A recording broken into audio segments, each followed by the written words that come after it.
Hi friends, പുതിയൊരു വീഡിയോയിലേക്ക് എല്ലാവർക്കും സ്വാഗതം. ഇന്നത്തെ എൻ്റെ റെസിപ്പി നല്ലൊരു പൊരിച്ച പൊറോട്ടയാണ്. വളരെ ടേസ്റ്റി ആയിട്ടുള്ള റെസിപ്പിയാണ് ഞാൻ നിങ്ങളുമായിട്ടൊന്ന് ഷെയർ ചെയ്യാൻ പോകുന്നത്. വളരെ സിമ്പിളാണ്, ഈസിയാണ്. അതിന് വേണ്ടിയിട്ട് ഞാൻ മൈദയാണ് ഇവിടെ എടുത്തിരിക്കുന്നത്. മൈദയ്ക്ക് പകരം നിങ്ങൾക്ക് ഗോതമ്പ് പൊടിയാണെങ്കിലും യൂസ് ചെയ്യാവുന്നതാണ്. ആവശ്യത്തിന് ഉപ്പ് ചേർക്കണം. ബേക്കിംഗ് പൗഡർ 1 ടീസ്പൂൺ, 2 കപ്പാണ് ഞാൻ മൈദ എടുത്തിരിക്കുന്നത്. അപ്പം 1 ടീസ്പൂൺ ബേക്കിംഗ് പൗഡറും ആവശ്യത്തിനുള്ള ഉപ്പും കൂടെ ചേർത്ത് ഒന്ന് മിക്സ് ചെയ്യണം. അതിനകത്തേക്ക് മുട്ട ചേർത്ത് കൊടുക്കണം. 1 മുട്ടയാണ് ഞാനിവിടെ എടുത്തിരിക്കുന്നത്.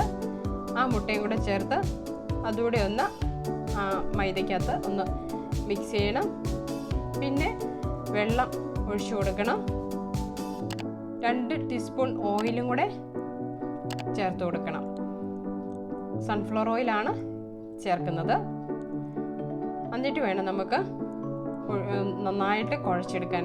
കൈകൊണ്ട് നന്നായിട്ട് ആവശ്യത്തിന് വെള്ളം കുറേശ്ശെ ഒഴിക്കണം. ഒറ്റയടിക്ക് വെള്ളം ഒഴിച്ച് കുഴയ്ക്കരുത്, അപ്പോൾ വെള്ളം കൂടിപ്പോകും.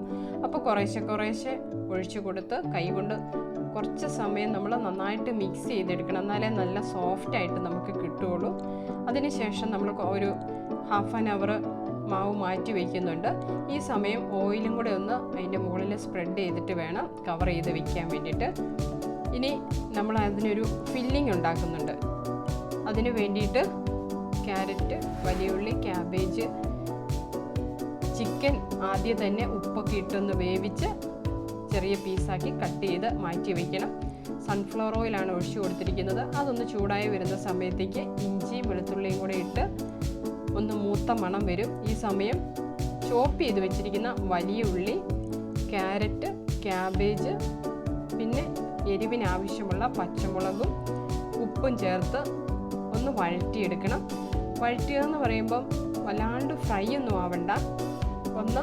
എല്ലാം ഒന്ന് വാടിക്കിട്ടി ഒന്ന് സോഫ്റ്റ് ആയാൽ മതി. അതാണ് അതിനൊരു ടേസ്റ്റ്. ഈ സമയം നമുക്കതിനകത്തേക്ക് ചിക്കൻ ചെറിയ പീസാക്കി ഉപ്പും കുരുമുളകും ഇട്ട് ആദ്യം വേവിച്ച് അത് ചെറിയ പീസാക്കി കട്ട് ചെയ്ത് മാറ്റി വെച്ചതും കൂടി ഇട്ട് കൊടുത്ത് നന്നായിട്ടൊന്ന് വഴറ്റണം. അതിനകത്തേക്ക് നമുക്ക് കുറച്ച് മസാല പൗഡറുകൾ ചേർക്കാം. അതായത് മഞ്ഞൾപ്പൊടി, മുളക് പൊടി, പച്ചമുളക് ചേർത്തിട്ടുണ്ട്, അതൊന്ന് ശ്രദ്ധിക്കണേ. പിന്നെ കുരുമുളക് പൊടി, ഇത്രയും കൂടി ഇട്ട് കൊടുത്ത് നമ്മൾ നന്നായിട്ട് വഴറ്റി. ഇപ്പം നോക്കിക്കുക എന്ത് നല്ല കളറാണ് നോക്കുക. ഇപ്പം ഞാൻ ഇട്ടത് കുറച്ച് ഗരം മസാലയാണ്. ഗരം മസാലയൊന്നും കൂടി പോകരുത്. സ്പൈസസ് ഓവർ വേണ്ട കേട്ടോ ഇതിന്. ലാസ്റ്റ് നമ്മൾ 1 ടേബിൾ സ്പൂൺ ടൊമാറ്റോ കെച്ചപ്പും ചേർക്കും. അത് നല്ലൊരു ടേസ്റ്റാണ്.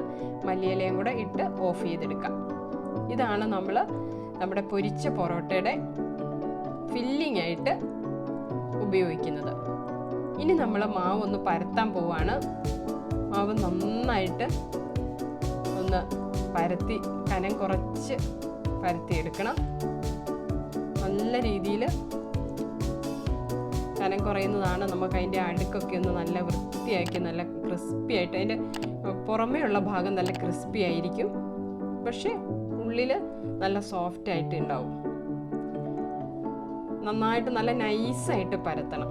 നല്ല നൈസായിട്ട് പരത്തിയിട്ട് അതിൻ്റെ മുകളിലായിട്ട് ഓയിൽ ഒഴിച്ച് ഒന്ന് ബ്രഷ് ചെയ്ത് ഓയിലും കൊണ്ട് നന്നായിട്ടൊന്ന് ബ്രഷ് ചെയ്ത് ഇതുപോലെ റോൾ ചെയ്യണം. റോൾ ചെയ്ത് അതിനുശേഷം നമ്മൾ കട്ട് ചെയ്തെടുക്കുക. അതിൻ്റെ 2 സൈഡും കട്ട് ചെയ്ത് മാറ്റിയിട്ട് അത് നമുക്ക് ഉപയോഗിക്കാം കേട്ടോ.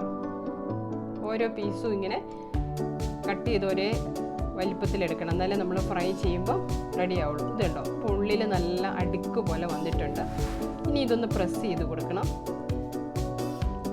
ആ പ്രസ് ചെയ്ത് അതൊന്നുകൂടെ ഒന്ന് പരത്തിയിട്ട് അതിനകത്തേക്ക് ആ ഫില്ലിങ് വെച്ച് കൊടുത്ത് എല്ലാ സൈഡും കൂടെ ഒന്ന് മടക്കി യോജിപ്പിച്ച് വിട്ടു പോകാത്ത രീതിയിൽ സൈഡ്, അതായത് അതിൻ്റെ ഫില്ലിങ് അല്ലെങ്കിൽ നന്നായിട്ട് ഒട്ടിച്ചു കൊടുത്തില്ലെങ്കിൽ അതിൻ്റെ ഫില്ലിങ് പുറത്തേക്ക് എണ്ണയ്ക്കകത്തേക്ക് വീഴും. അപ്പം അതിനുള്ളിലേക്ക് എണ്ണ കയറും. അപ്പോൾ ഓയിൽ കയറാതിരിക്കണമെങ്കിൽ നല്ല ടൈറ്റിൽ ഒട്ടിച്ച് നല്ല റെഡിയാക്കി കൊടുക്കണം. ഇതുപോലെ ഒന്ന് കൈ കൊണ്ട് പിന്നെ ഒന്ന് പ്രസ് ചെയ്താൽ മതി കേട്ടോ.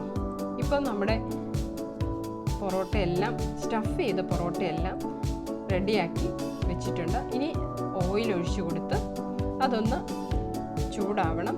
നന്നായിട്ട് ചൂടായി കഴിയുമ്പോൾ അതിനകത്തേക്ക് ഓരോ പൊറോട്ട വീതം ഇട്ട് കൊടുത്ത് ഫ്രൈ ചെയ്ത് 2 സൈഡും തിരിച്ചും മറിച്ചും ഒക്കെ ഇട്ട് കൊടുത്ത് ഒന്ന് മീഡിയം ഫ്ലെയിം മതി, അല്ലെങ്കിൽ വേഗം കരിഞ്ഞു പോകും. ഇങ്ങനെ റെഡിയാക്കി എടുക്കണം. ഇത് നല്ലൊരു എന്താ പറയുക, നമ്മൾ രാവിലെ പൂരിയൊക്കെ കഴിക്കുന്ന സമയത്ത് നമുക്ക് ഇങ്ങനെ റെഡിയാക്കാമെങ്കിൽ വളരെ നല്ലതായിരിക്കും. കാരണം ഈ കറിയൊന്നും വേണ്ട, വെറുതെ സോസും കൂട്ടി വേഗം രാവിലെ പരിപാടി അങ്ങ് കഴിയും. ഇനി ഏത് സമയത്ത് വേണമെങ്കിലും സ്നാക്സ് ആയിട്ട് വേണമെങ്കിലും നമുക്ക് ഉപയോഗിക്കാൻ പറ്റും. നിങ്ങൾക്ക് നല്ല ക്രിസ്പി, ഓയിലി ഒന്നും അധികം ഒന്നും ഓയിലായിട്ടൊന്നും ഇല്ല കേട്ടോ. വേഗം നന്നായിട്ട് നല്ല രീതിയിൽ ഫ്രൈ ചെയ്തെടുക്കാൻ പറ്റും. നിങ്ങളെല്ലാവരും ഇതൊന്ന് ട്രൈ ചെയ്ത് നോക്കണം. ഇന്നത്തെ എൻ്റെ റെസിപ്പി നിങ്ങൾക്ക് ഇഷ്ടപ്പെടുവാണെങ്കിൽ ഒന്ന് ലൈക്ക് ചെയ്യുക, ഷെയർ ചെയ്യുക. പിന്നെ ആദ്യമായിട്ട് എൻ്റെ ചാനൽ കാണുന്നവർ സബ്സ്ക്രൈബ് ചെയ്യാൻ മറക്കരുതേ. പുതിയൊരു വീഡിയോ ആയിട്ട് നമുക്ക് കാണാം. ഈ ക്രിസ്മസ് കാലത്തെ ഈ റെസിപ്പി നിങ്ങൾക്ക് ഓരോരുത്തർക്കും ഇഷ്ടപ്പെട്ടു എന്ന് വിചാരിക്കുന്നു. Thank you. Please like, share and subscribe Shaji's Kitchen Malabar.